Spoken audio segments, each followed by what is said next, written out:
Even ചെറിയ കുഞ്ഞുങ്ങളിൽ നമുക്ക് കാണാറുള്ളതുണ്ട്. അത് കൊടുത്ത് അവസാനം സ്പീച്ച് ഡിലേസ് കാണുന്നത്. ആക്ച്വലി നമ്മൾ തന്നെയാണ്, പാരൻസ് തന്നെയാണ് ഈ ഒരു ശീലം ആദ്യം പഠിപ്പിക്കുന്നത്. നമ്മുടെ ഒരു സൗകര്യത്തിന് ഫീഡ് ചെയ്യണ സമയം തൊട്ട് കുട്ടികളെ അത് കൊടുത്ത് പണ്ടത്തെ ആൾക്കാർ പുറത്ത് കൊണ്ട് നടന്ന് അങ്ങനത്തെ ഒരു മെനക്കെടാനുള്ള ടൈം പാരൻസിന് ഇല്ലാതെ ഇതേമാതിരി ഡേ കെയർ സിസ്റ്റംസ് വരുന്നത്. അവിടെയും കുട്ടികൾക്ക് ഭക്ഷണം കൊടുക്കുന്നു, അവർക്ക് കളിക്കാൻ ഇതാക്കുന്നു. അങ്ങനത്തെ ഒരു വേറൊരു സിസ്റ്റത്തിലേക്ക് മാറിക്കൊണ്ടിരിക്കുകയാണ് നമ്മുടെ സൊസൈറ്റി എന്നുള്ളത്. അവരും ഇതുമാതിരി കണ്ടുപഠിച്ചിട്ട് അറ്റൻഡ് ചെയ്യാൻ നോക്കുകയാണ്. ഇപ്പോൾ ഉള്ളൊരു ട്രെൻഡ് ജെന്റിലാവണം, അധികം ഫോഴ്സ് ചെയ്തുകൂടാ, അധികം റെഗുലേറ്റ് ചെയ്യാൻ പാടില്ല എന്നൊക്കെ ഉള്ളൊരു ഐഡിയോളജിയിലാണ്. മിരാരി ടോക്ക് ഷോയുടെ സോഷ്യൽ ഫോക്കസ് എപ്പിസോഡിലേക്ക് എല്ലാവർക്കും സ്വാഗതം. ഇന്ന് എന്നോടൊപ്പം ചേരുന്നത് കിംസ് ഹോസ്പിറ്റലിലെ കൺസൾട്ടന്റ് സൈക്കോളജിസ്റ്റും റീഹാബിലിറ്റേഷൻ സൈക്കോളജിസ്റ്റുമായ ഡോക്ടർ ജമീല വാര്യറാണ്. ഞാൻ കുറേ ദിവസമായിട്ട് ശരിക്കും പറഞ്ഞാൽ ഇങ്ങനെ ഒരു ടോക്ക് പ്ലാൻ വിളിക്കുകയൊക്കെ ചെയ്യുന്നുണ്ടായിരുന്നു. പല പ്രാവശ്യമായിട്ട് നമ്മളത് നീട്ടി വെച്ചതാണ്. പക്ഷേ ഒരു ബിസിയാ കാരണം നമുക്കത് നടത്തിക്കൊണ്ടു പോകാൻ പറ്റിയില്ല. അത് വിളിക്കുമ്പോൾ സ്പെഷ്യലി പറഞ്ഞൊരു കാര്യമുണ്ട്, അതായത് സമ്മർ വെക്കേഷൻ ആയതുകൊണ്ട് നമുക്ക് കൂടുതൽ തിരക്കാണ് എന്ന് പറയും. അപ്പോൾ കൂടുതൽ കുട്ടികൾ വരുന്നതും പ്രോബ്ലമാറ്റിക് ആയിട്ടുള്ള സിറ്റുവേഷൻസ് കൂടുതലായിട്ട് ഹാൻഡിൽ ചെയ്യേണ്ടി വന്നത് ചിലപ്പോൾ സമ്മർ വെക്കേഷനിലായിരിക്കും അല്ലേ? ആണ്. അതും പാരൻസ് എപ്പോഴും സ്കൂള് വിട്ട് ലാസ്റ്റ് ആ സമയത്തെല്ലാം പല പ്രശ്നങ്ങളും പരിഹരിക്കാന്നുള്ളൊരു നിൽക്കുമ്പോൾ സമ്മർ വെക്കേഷൻ ടൈം തെറപ്പി ആയിട്ടും അല്ലാതെയും എല്ലാം നല്ല തിരക്കുള്ളൊരു സമയമാണ്. അപ്പോൾ ഈ ഒരു പീരീഡിൽ ഏറ്റവും കൂടുതൽ പ്രോബ്ലംസ് ഫേസ് ചെയ്തത് ഒരു സ്പെഷ്യൽ കാറ്റഗറി എന്നുള്ള രീതിയിൽ ഏതായിരിക്കും? ഈ ഇടയായിട്ട് ശരിക്കും ഏറ്റവും കൂടുതൽ വരുന്നത് സ്ക്രീൻ അഡിക്ഷൻ റിലേറ്റഡ് ഇഷ്യൂസ് ആണ്. ഏത് ഏരിയയിൽ നോക്കിയാലും നമ്മുടെ ഗാഡ്ജറ്റ് അഡിക്ഷൻ, അത് റിലേറ്റഡ് ആയിട്ടുള്ള ഇഷ്യൂസ്, ഈവൻ ഫാമിലി ഇഷ്യൂസിലാണെങ്കിലും കുട്ടികളിൽ ഭയങ്കര അധികമായിട്ട് തന്നെ ഗെയിമിങ്, സോഷ്യൽ മീഡിയ യൂസേജ് കൊണ്ടുള്ള പ്രോബ്ലംസ്, അത് ഡയറക്ട്ലി ആൻഡ് അതിൻ്റെ സെക്കൻഡറി എഫക്ട്സ്. അതുകൊണ്ട് അറ്റൻഷൻ കുറയുന്നു. ഈവൻ ചെറിയ കുഞ്ഞുങ്ങളിൽ നമുക്ക് കാണാറുള്ളതുണ്ട്. അത് കൊടുത്ത് അവസാനം സ്പീച്ച് ഡിലേസ് കാണുന്നത്. ഇപ്പൊ ഒരു കോമൺ ഇന്ററാക്ഷൻ ഉള്ളൊരു ടൈം കുറഞ്ഞിട്ട് എല്ലാം ഗാഡ്ജറ്റ്സിലേക്ക് ആവുമ്പോൾ അവരുടെ അറ്റൻഷൻ സ്പാൻ കുറയുന്നു, ലാംഗ്വേജ് ഡെവലപ്മെന്റ് കുറയുന്നു, സോഷ്യൽ സ്കിൽസ് ഇല്ലാതാവും, ആൻഡ് ആങ്കർ ഔട്ട്ബേഴ്സ് അതായിട്ടാണ് മെജോറിറ്റി പാരൻസ് വരാറുള്ളത്. ഇതൊന്ന് മാറ്റി നിർത്തിയാൽ കുട്ടികൾ എങ്ങനെ റിയാക്ട് ചെയ്യുന്നുള്ള പേടി അതില്ലെങ്കിൽ. അപ്പൊ അങ്ങനത്തെ ഗാഡ്ജറ്റ് ആൻഡ് ഈ ഇന്റർനെറ്റ് യൂസേജ് വെച്ചിട്ടുള്ള സ്ക്രീൻ റിലേറ്റഡ് ഇഷ്യൂസ് ആണ് ഇപ്പം ഏറ്റവും കൂടുതലായിട്ട് വരാറുള്ളത്. അത് തന്നെ ഇപ്പോൾ മൊബൈൽ കൊടുത്താലേ ഫുഡ് കഴിക്കുള്ളൂ എന്നുള്ള കുട്ടികളുണ്ട് ഒരുപാട് പേര്.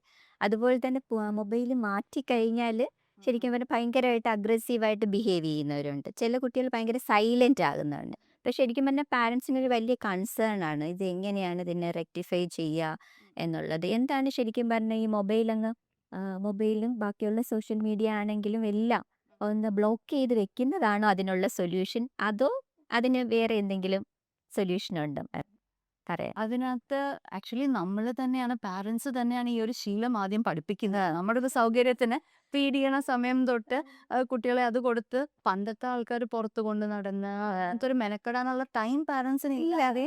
And parents R modelling it. Parents എപ്പോഴും മൊബൈലിൽ ഇരിക്കുമ്പോൾ കുട്ടിയും അതിനെ വന്ന് നോക്കുമ്പോൾ അതിനകത്ത് തെറ്റ് പറയാനില്ല. അതെ. അങ്ങനത്തത്. പക്ഷെ ആക്ച്വലി വേണ്ടത് ഒരു റിയൽ ടൈം എൻഗേജ്മെന്റ് കുട്ടിക്ക് കൊടുക്കുക. ഇപ്പൊ കുട്ടി സ്കൂളിൽ നിന്ന് വരുന്ന ഒരു കുട്ടിയെ ആലോചിക്കുമ്പോൾ എന്താണ് എൻ്റെ റിലാക്സേഷൻ എന്ന് ആലോചിച്ചാൽ, എങ്ങനെയാണ് ഞാനൊന്ന് എൻജോയ് ചെയ്യാന്ന് വെച്ചാൽ അവർക്ക് ആകെ കൂടെ ഉള്ളൊരു സാധനം ഇതിനകത്തുള്ള ഗെയിമിംഗ് ആണ്.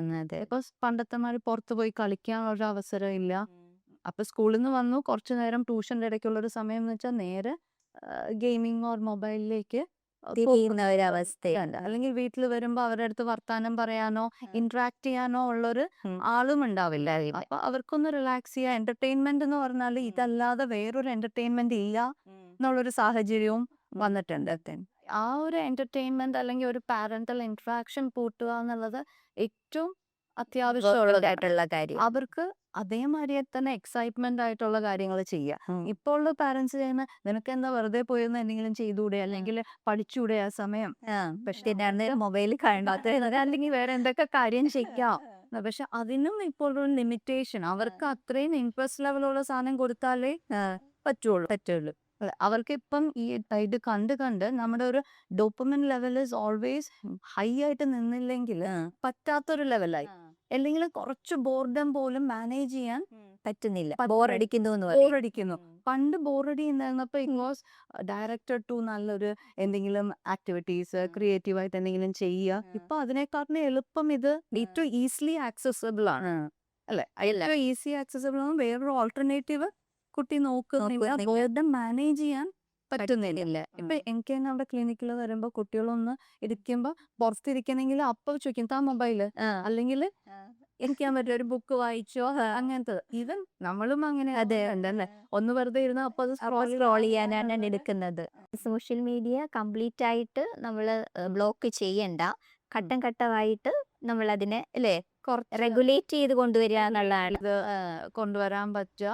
ആൻഡ് ഇപ്പൊ തന്നെ പല കൺട്രീസ്, ഇപ്പൊ UAE പല കൺട്രീസും സോഷ്യൽ മീഡിയ യൂസേജ് ബാൻ ചെയ്തിട്ടുണ്ട്. 16 ഇയേഴ്സിന് താഴെയുള്ള കുട്ടികൾക്ക് അത് വേണ്ട, അത്രയും അവരെ അത് ഇൻഫ്ലുവൻസ് ചെയ്യുന്നുണ്ട് എന്നുള്ള. ബിക്കോസ് സ്കൂളിൽ പോയാൽ തന്നെ ഇപ്പൊ ഒരു ട്രെൻഡാണ്, പെൺകുട്ടികളിലാണെങ്കിൽ എത്ര ഇൻസ്റ്റാഗ്രാം ഫോളോവേഴ്സിനെ ഉണ്ടാക്കുന്നു.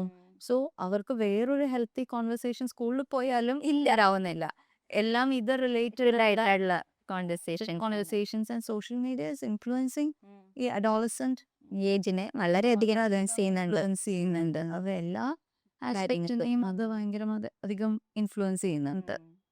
പക്ഷെ അതിനകത്ത് പണ്ടുണ്ടായിരുന്നത് ഒരു ബാലൻസ് ഉണ്ടായിരുന്നു. ഇത് കാണുക, അതിന്റെ കൂടെ ഒരു റിയൽ പാരന്റ്സിന്റെ അടുത്ത് ഇന്ററാക്ഷൻ കൂടി ആവുമ്പോഴേക്കും ഇത് രണ്ടും കൂടെ ബാലൻസ് ചെയ്യാനുള്ള ഒരു അവസരം ഉണ്ടായിരുന്നു. പക്ഷെ ഇന്നത്തെ ഇതിനകത്ത് അതില്ലാതെ ആവുമ്പോഴാണ് ഇത് ഏറ്റവും കൂടുതൽ നമ്മളെ ഇൻഫ്ലുവൻസ് ചെയ്യാൻ തുടങ്ങുന്നത്. മറ്റേ സൈഡിൽ നിന്നൊന്ന് അധികം കേൾക്കുന്നില്ല.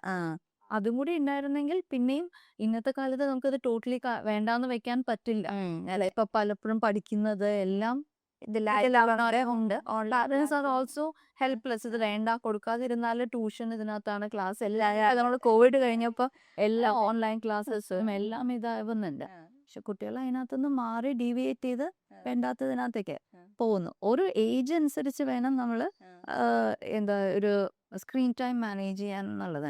ഒരു 2 വയസ്സിന് താഴെയുള്ള കുട്ടികൾക്ക് ഒട്ടും കൊടുക്കരുത് എന്നുള്ളതാണ്. 2 ഇയേഴ്സിന് താഴെ സ്ക്രീൻ ടൈമേ വേണ്ടാന്നുള്ളതാണ്. ആഫ്റ്റർ 2 ഇയേഴ്സ് നമ്മൾ WHO ആണെങ്കിലും ഇത് പറയുന്നത് 1 hour of mediated screen time പാരന്റും കൂടി ഇത് ഇരുന്നുകൊണ്ടുള്ള അതുകൊണ്ട് ഇത് പഠിച്ചെടുക്കുക എന്നുള്ളതിനെ കൊണ്ട് യൂസ് ചെയ്യുക എന്നുള്ളത്. അല്ലാതെ വെറുതെ ഒരു സ്ക്രീൻ കൊടുക്കുമ്പോഴാണ് കുട്ടി സ്ക്രോൾ ചെയ്ത് ഒന്നിനകത്തും ഫോക്കസ് ചെയ്യാതെ പോവുക.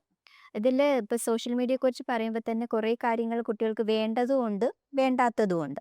അപ്പോൾ ഇതിനെ രണ്ടിനെയും അങ്ങോട്ട് ശരിക്കും സെക്ഷൻ വൈസ് ആയിട്ട് കാറ്റഗറൈസ് ചെയ്തുകൊണ്ട് അവരെ അത് എന്നുവെച്ചാൽ ഇനി വരുന്ന തലമുറയ്ക്ക് ശരിക്കും സോഷ്യൽ മീഡിയ ഒരു പരിധി വരെ അവർക്ക് യൂസ്ഫുള്ളുമാണ്.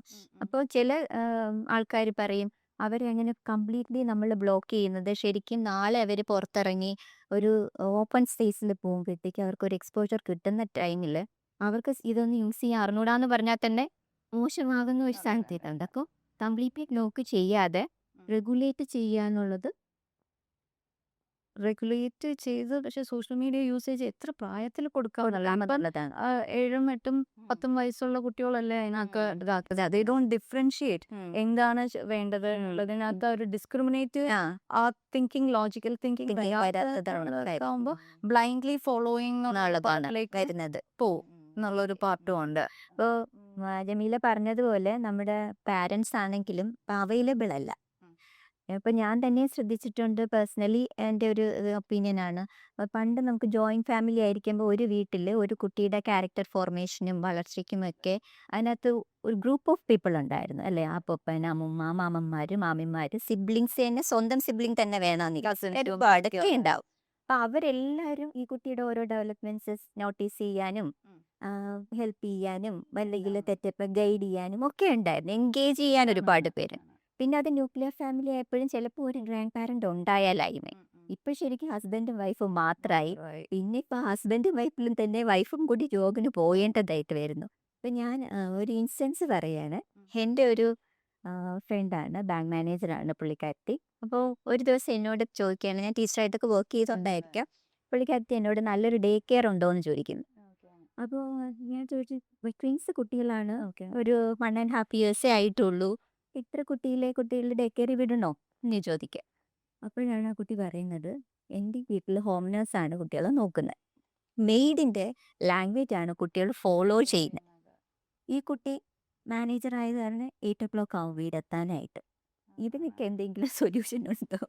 ശരിക്കും കുട്ടികളെ ഹോം വിടാനും പറ്റത്തില്ല, ഭയങ്കര സഫറിങ്സ് ആണ്. ഒരു എന്താ ഒരു പാരന്റൽ അറ്റൻഷൻ കിട്ടാതെ വളരുന്ന കുട്ടികൾ ധാരാളം ഉണ്ട്. അതുകൊണ്ട് ചിലപ്പോൾ മെയ്ഡ്സ് അങ്ങനെ ഇന്ററാക്ട് പോലും ചെയ്യാത്തവരുണ്ട്. കുട്ടിയെ ടിവിയുടെ മുമ്പിൽ കൊടുക്കുന്നു അല്ലെങ്കിൽ മൊബൈൽ കൊടുത്ത് അവിടെ ഇരിക്കുന്നു എന്നുള്ളൊരു പീസ്ഫുൾ ആക്കുക. അവര് മിണ്ടാതിരിക്കുന്ന എനിക്ക് ഇത്ര കുട്ടികളുണ്ടെന്നോ അതിനകത്ത് ഈ ലാംഗ്വേജ് മാത്രമാണ് പറയുന്നത്. അല്ലാതെ അമ്മ എനിക്കൊന്ന് വെള്ളം തരുവോ അത് ചോദിക്കാനോ ഒരു സാധനം എക്സ്പ്രസ് ചെയ്യാനോ അറിയില്ല. അതിനകത്തുള്ള ഇംഗ്ലീഷ് സെന്റൻസസോ ഷേപ്സും ഇതും ഒക്കെ പറയും. എന്നാൽ ആക്ച്വലി ഉള്ളൊരു കമ്മ്യൂണിക്കേഷൻ സ്കിൽ പറ്റുന്നില്ല എന്നുള്ളത്. ആൻഡ് അറ്റാച്ച്മെന്റ് ഓൾസോ പാരൻസിന്റെ അടുത്തുള്ള ഒരു അറ്റാച്ച്മെന്റ് കുറയുന്നു. അതുകൊണ്ട് തന്നെ കുറെ പ്രോബ്ലംസ് ലേറ്റർ അവർക്ക് ഉണ്ടാവുന്നു. വല്ലാത്തൊരു സിറ്റുവേഷൻ ആണ് ശരിക്കും. പക്ഷെ പാരന്റ്സിനോട് ചോദിച്ചാൽ എനിക്ക് ജോലി ചെയ്യാതിരിക്കാൻ പറ്റത്തില്ല, സപ്പോർട്ട് സിസ്റ്റം ഇല്ല എന്നുള്ളത് കൊണ്ട് അപ്പോഴാണ് പിന്നെയും ഈ ഇങ്ങനത്തെ ഓരോ ഇതിനെക്കാട്ടിലും ഇപ്പൊ ഇതേമാതിരി ഡേ കെയർ സിസ്റ്റംസ് വരുന്നത്. അവിടെയും കുട്ടികൾക്ക് ഭക്ഷണം കൊടുക്കുന്നു, അവർക്ക് കളിക്കാൻ ഇതാക്കുന്നു. അങ്ങനത്തെ ഒരു വേറൊരു സിസ്റ്റത്തിലേക്ക് മാറിക്കൊണ്ടിരിക്കുകയാണ് നമ്മുടെ സൊസൈറ്റി എന്നുള്ളത്. പക്ഷെ അത് കുട്ടികളുടെ ഡെവലപ്മെന്റിനെ നന്നായിട്ട് ബാധിക്കുന്നുണ്ട്. അവർക്ക് ലേറ്റർ വരുമ്പോഴും പാരന്റ്സിന്റെ അടുത്തുള്ള അറ്റാച്ച്മെന്റ്സ് ഇത് വരുന്നില്ല. ജസ്റ്റ് ഫോർ യൂട്ടിലിറ്റി എന്നുള്ളതാകുന്നുണ്ട്. പാർട്ടിലേക്കും മാറുന്നുണ്ട്. ഇനിഷ്യലി ആ കെയർ, ലവ് ഇതെല്ലാം നമുക്ക് വേണ്ടതാണ്. ചൈൽഡ്ഹുഡിനെ കിട്ടേണ്ട ആ ലവും കെയറും അന്ന് കൊടുത്തില്ല വെച്ചാൽ പിന്നെ ഒരിക്കലും അത് കൊടുക്കാനും പറ്റില്ല, പാരന്റ്സിന്റെ സൈഡിൽ നിന്ന് ചിന്തിക്കുമ്പോഴും അല്ലേ. കുട്ടികൾക്കാണെങ്കിലും അത് പിന്നീട് ഒരിക്കലും പ്രോബ്ലം വരുമ്പോ അതുവരെ കുട്ടികൾക്ക് ഭക്ഷണം കൊടുക്കണു, നല്ല സ്കൂളിംഗ് കൊടുക്കുന്നു, എല്ലാ നീഡ്സ് സാറ്റിസ്ഫൈ ചെയ്യുന്നുണ്ട്, പുറത്ത് കൊണ്ടുപോകുന്നു ചിലപ്പോഴെങ്കിലും. പക്ഷെ ആ ഇമോഷണൽ കണക്റ്റിനുള്ളൊരു സമയം അവര് ഇതാക്കുന്നില്ല. എന്നാൽ ഒരു പ്രശ്നം വരുമ്പോ അവര് ബാക്കിലേക്ക് പോകും. അപ്പോഴേക്കും അത് വളരെ ലേറ്റ് ആയിട്ടുണ്ടാവും. അത് വളരെ ലേറ്റ് ആയിട്ട് ഉള്ള അത്രയും പാരന്റിന്റെ അടുത്തുള്ള ചിലപ്പോൾ സപ്രസ്ഡ് ആങ്കർ കുട്ടികളുടെ മനസ്സിൽ ഉണ്ടാവാറുണ്ട്. എന്നെ നോക്കിയിട്ടില്ല, അവർക്ക് സമയമില്ല. ഇപ്പൊ കുട്ടികൾ ചിലപ്പോൾ അത് പറയും, ഞാൻ വർത്താനം പറയാൻ പോവാറില്ല. ബിക്കോസ് അവർ എപ്പോഴെങ്കിലും ഒന്നെങ്കിലും കോളിലായിരിക്കും, ഇതിനകത്തായിരിക്കും മാറിപ്പോകുന്ന പറയും. അങ്ങനെ ഒരു 10 പ്രാവശ്യം കഴിഞ്ഞാൽ കുട്ടികൾ ആ ഒരു എഫേർട്ട് എടുക്കുന്നില്ല അവരവരുടെ കാര്യങ്ങൾ പറയാനോ. ആൻഡ് എനിക്ക് എപ്പോഴും തോന്നാറുള്ള പാരന്റ്സിന് ഏറ്റവും അത്യാവശ്യം വേണ്ടത് കുറച്ചൊരു ലിസണിങ് സ്കിൽസ് ആണ്. അതെ. അവര് കേട്ടിരിക്കാൻ. നമുക്ക് പുറത്ത് പോകുമ്പോൾ നമ്മൾ ചിലപ്പോൾ ബാക്കിയുള്ളവരുടെയൊക്കെ കേൾക്കും, അവരുടെ ഇത് കേൾക്കുന്നുണ്ടാവും. പക്ഷെ വീട്ടിൽ വരുമ്പോൾ യു ആർ മോർ ഇൻടു കുട്ടികളുടെ അടുത്താവുമ്പോഴേക്കും നമ്മൾ കൂടുതലും അങ്ങോട്ട് വർത്താനം പറയുകയായിരിക്കും ചെയ്യണം. അത് ചെയ്യ്, ഇത് ചെയ്യ്, അത് നീ അത് ചെയ്തില്ലെന്നോ. ഇത് കമ്മ്യൂണിക്കേഷൻ നമ്മൾ നോക്കുകയാണെങ്കിൽ ഓരോന്ന് എല്ലാം ഓർഡറിങ് അല്ലെങ്കിൽ കുറച്ചും കൂടെ ഇതായ കുറച്ച് ഉപദേശം പറയും, അങ്ങനെ ചെയ്യണം, ഇങ്ങനെ ചെയ്യണം, നല്ല കുട്ടിയായിട്ട് പഠിക്കണം വരെ. സോ കുട്ടികൾക്ക് അതിനകത്ത് നിന്ന് എന്താ കിട്ടുന്നത്? അങ്ങോട്ട് പോയാൽ തിരിച്ചു കിട്ടുന്ന ഇത് വെച്ചിട്ടാണ് നമ്മൾ പിന്നെയും അത് ചെയ്യുവോ, അങ്ങോട്ട് പോയി മിണ്ടണോ എന്നുള്ളത്. അപ്പൊ എല്ലാ പ്രാവശ്യവും പോകുമ്പോഴേക്കും അവർക്ക് കിട്ടുന്ന തിരിച്ചുള്ളൊരു ഫീഡ്ബാക്ക് അവർക്കൊട്ടും ഇഷ്ടമുള്ളൊരു കാര്യമല്ല. അപ്പൊ പതുക്കെ എന്ത് പറ്റും, അവർ അതിനകത്ത് നിന്ന് മിണ്ടണ്ട, അതിനെക്കാട്ടിലും മിണ്ടാതിരിക്കുകയാണ് നല്ലത് എന്നുള്ളൊരു. അപ്പൊ പാരന്റിന്റെ ഇന്ററാക്ഷനെ പറ്റി അവര് തന്നെ കുറച്ചും കൂടി ശ്രദ്ധിച്ച് കേട്ട് എംപത്തറ്റിക്കലി അവർക്ക് ചിലപ്പോൾ ഉപദേശം ആവില്ല വരണ്ട, അവരുടെ ഇമോഷൻസ് മനസ്സിലാക്കി അതിനകത്ത് എങ്ങനെ നമുക്ക് സോൾവ് ചെയ്യാം, എങ്ങനെ ഞാനും കൂടി ഇതിനെ സോൾവ് ചെയ്യാം എന്നുള്ളൊരു ഇതായിരിക്കും. പക്ഷെ അപ്പൊ അവര് ചിലപ്പോൾ തിരിച്ചു പറഞ്ഞാൽ നീ അല്ലെങ്കിലും അങ്ങനെയാണ്, അങ്ങനെ ചെയ്തുകൊണ്ടാണ് നിന്റെ കൂട്ടുകാരന്റെ കൂടെ ഇങ്ങനെ പോയി കാണാൻ. അല്ല, അത് കേൾക്കുമ്പോഴേക്കും പതുക്കെ they come to their own shell and they don't start എന്താ ഡിസ്ക്ലോസിങ് ഇല്ല, അങ്ങനത്തത് ഒന്നും കമ്മ്യൂണിക്കേറ്റ് ചെയ്യാത്ത ഒരു സിറ്റുവേഷനിലേക്ക് പോവാറുണ്ട്. ആൻഡ് ഇറ്റ്സ് ബിക്കോസ് നമ്മളുടെ ഇപ്പൊ ഈ തിരക്ക് കാരണം എല്ലാവർക്കും എല്ലാം പെട്ടെന്ന് ഫിക്സ് ചെയ്യാനുള്ളൊരു ഇതുണ്ടല്ലേ, everyone is busy. So that എല്ലാരും പെട്ടെന്ന് ഇതെല്ലാം ഫിക്സ് ചെയ്യാൻ വേണ്ടിയിട്ട് ഒരു കാര്യം പറഞ്ഞു അതിനൊരു സൊല്യൂഷൻ നമ്മൾ അങ്ങോട്ട് പറഞ്ഞു കൊടുക്കുകയാണ് ചെയ്യുന്നത്. ആ ഒരു പ്രോബ്ലം ഉണ്ട്. അതാണ് പല പാരന്റ്സും പറയാറുണ്ട്. ഇതുപോലെ മാം പറഞ്ഞ ഇഷ്യൂസ് പറഞ്ഞപ്പോഴാണ് ഞാൻ ഓർക്കുന്നത്, ഞാൻ എല്ലാ ഫെസിലിറ്റീസും കുട്ടിക്ക് കൊടുക്കാറുണ്ട്. പക്ഷേ ഞാൻ ഓപ്പൺ ആണ്, ഫ്രീ ടു സ്റ്റോക്ക് അല്ലേ, ആ ഒരു സ്പേസ് ഞാൻ എൻ്റെ മക്കൾക്ക് കൊടുക്കുന്നതെന്നാണ് എല്ലാ പാരന്റ്സും സ്വയവും വിചാരിക്കുന്നത്. ഇന്നത്തെ കാലത്ത് പണ്ട് നമ്മൾ പേടിക്കും അച്ഛനും അമ്മയോടും ഇത് പറയണം, പക്ഷെ ആ പേടി ഇന്ന് കുട്ടികൾക്കില്ല.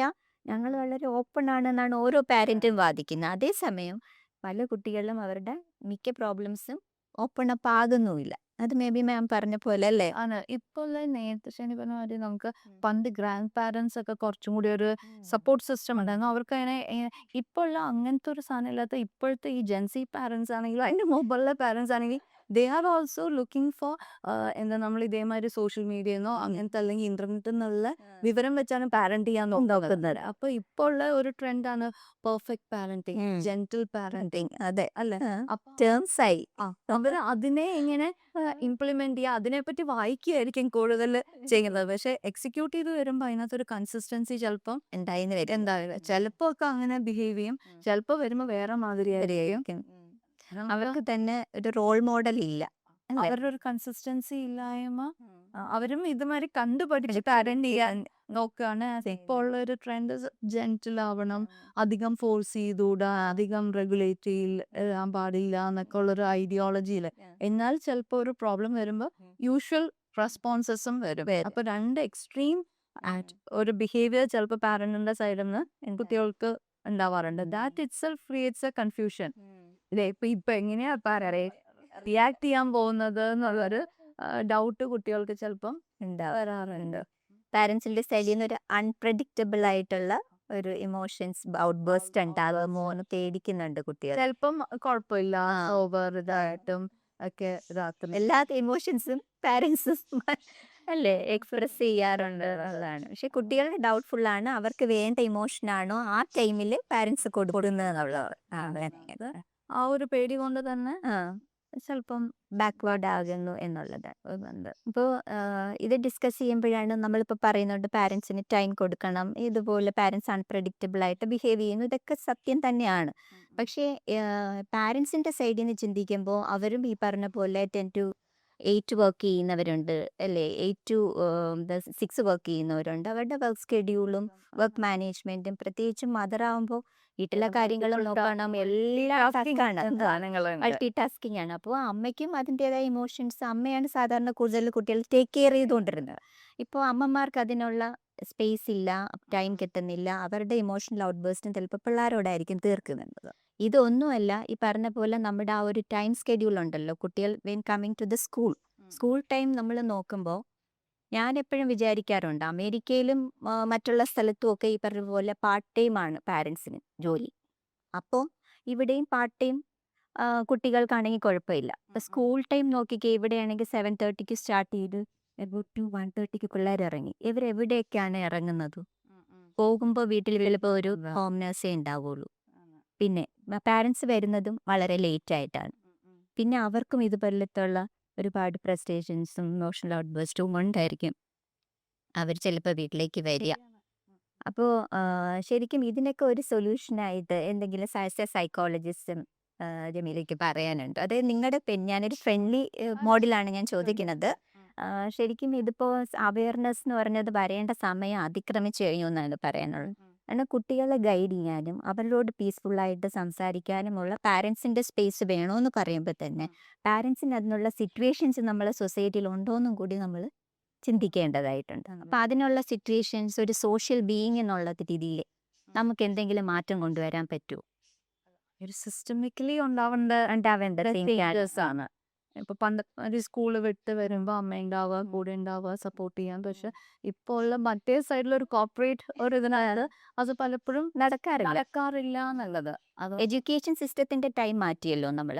അതുപോലെ എന്തെങ്കിലും പാരൻസിന്റെയും വർക്ക് സ്കെഡ്യൂൾ മാറ്റുക. അല്ലെങ്കിൽ പക്ഷെ ഈ ഡിസബിലിറ്റി ഉള്ള കുട്ടികൾക്ക് എന്റെ പാരന്റ്സിന് അങ്ങനെ ഒരു അഡ്വാൻറ്റേജ് ഉണ്ട്. ഇതേമാതിരി തെറപ്പിച്ച് കൊണ്ടുപോകാൻ എക്സ്ട്രാ ടൈം കിട്ടുന്നുണ്ട്. അങ്ങനത്തെ ഒക്കെ ഇപ്പോൾ ഓട്ടിസം അങ്ങനത്തെ ഒക്കെ എന്തെങ്കിലും ഒരു പ്രോബ്ലം ഉണ്ടെങ്കിൽ നമ്മൾ അത് കൊടുത്താൽ അങ്ങനത്തെ പാരന്റ്സിന് ഒരു എക്സ്ട്രാ സപ്പോർട്ട് സിസ്റ്റം ഉണ്ട്. പക്ഷെ ബാക്കിയുള്ള ഇതിനായത് ഒരു ഹെൽപ്ലെസ് ആണ് ശരിക്കും. അങ്ങനത്തെ ശരിക്കും ഈ നേരത്തെ പറഞ്ഞ സിറ്റുവേഷനിൽ പറ്റുമ്പോൾ കുട്ടികൾ ചിലപ്പോൾ പാരന്റ് ഇല്ലാത്തപ്പോൾ ഉള്ള വീട്ടില് ടോട്ടലി ഫ്രീ ഇതും ചെയ്ത് തോന്നിയത് ചെയ്യും. പിന്നെ പാരന്റ് വന്ന് ആ സിസ്റ്റത്തിനെ കൺട്രോൾ ചെയ്യാൻ നോക്കുമ്പോൾ അത് ചെയ്യരുത്, ചിലപ്പോൾ മുകളിൽ കയറരുത്, ഇങ്ങനെ ചെയ്യരുത് എന്നൊക്കെ പറയുമ്പോൾ അവര് തിരിച്ച് ആ റോഡിലേക്ക് തിരിച്ചു പോയില്ലേ. ഞാൻ ഇത്രയും നേരം ഇങ്ങനെയൊക്കെയല്ലേ ഇവിടെ നടന്നത്, പിന്നെ എന്തിനാന്നുള്ളൊരു പാർട്ട് എന്നെ കൺട്രോൾ ചെയ്യേണ്ട ആവശ്യമില്ല എന്നുള്ള റിബല്യസ് പിന്നെ ഇതിനെ കോമ്പൻസേറ്റ് ചെയ്യാനാണ് ഇപ്പൊ ആഫ്റ്റർ കെയർ സ്കൂൾ സിസ്റ്റം അങ്ങനത്തെ ഒക്കെ വരുന്നത്. വീട്ടിൽ വരുമ്പോൾ ആരും ഇല്ലെങ്കിൽ അവിടെ ഒരു സ്ഥലത്ത് പിന്നെയും കുട്ടികൾ വേറൊരു സ്കൂളിലാണ് പോകുന്നത്. അത് ശരിക്കും കഷ്ടം തന്നെ. അവർ 8 മണി തൊട്ട് രാത്രി പാരന്റ് 7 മണിക്ക് വരുമ്പോഴായിരിക്കും കുട്ടിയെ അവിടുന്ന് വിളിച്ചുകൊണ്ട് വരുന്നത്. പക്ഷെ അവിടെ ഹോംവർക്ക് ചെയ്യിപ്പിച്ച് അവിടെ തന്നെ ട്യൂഷൻ കൊടുത്ത് അവിടെ തന്നെ കളിപ്പിച്ച് അങ്ങനത്തത്. ശരിക്കും ഒന്നുമില്ലാത്തതിന് അവിടെ വെറുതെ പോയി ഇരിക്കുന്നതിന് പകരം അവർക്ക് ബെറ്റർ ഓൾട്ടർനേറ്റീവ് ആണെങ്കിൽ ആഫ്റ്റർ സ്കൂൾ, സോ ദാറ്റ് കുട്ടികളുടെ പാരന്റ്സ് വന്നു കഴിഞ്ഞാൽ അറ്റ്ലീസ്റ്റ് അവരുടെ കൂടെ കുറച്ച് ക്വാളിറ്റി ടൈം മസ്റ്റ് വന്നു കഴിഞ്ഞ് ഇതും കഴിഞ്ഞിട്ട് പിന്നെ നേരെ പഠിപ്പിക്കാനും കൂടി പോയി നോക്കിയാൽ ടോട്ടലി ആയിട്ട് മാറും എന്നുള്ളത്. താഴെ ഇത്രയൊക്കെ കഴിഞ്ഞിട്ട് അതിനുള്ളൊരു ക്ഷമയോ സമാധാനത്തോടെ ആവില്ലല്ലോ. അതെ, അതുകൊണ്ട് എല്ലാവരും കുട്ടിയുടെ അപ്രോച്ച് ചെയ്യുന്നതും അങ്ങനെ തന്നെ. പിന്നെ ലേണിങ്ങിന്റെ കാര്യം പറയുമ്പോഴത്തേക്കും ഓരോ കുട്ടികളും ഓരോ ലെവലിലാണല്ലോ അവരുടെ ലേണിംഗ് എബിലിറ്റി എന്ന് പറയുന്നത്.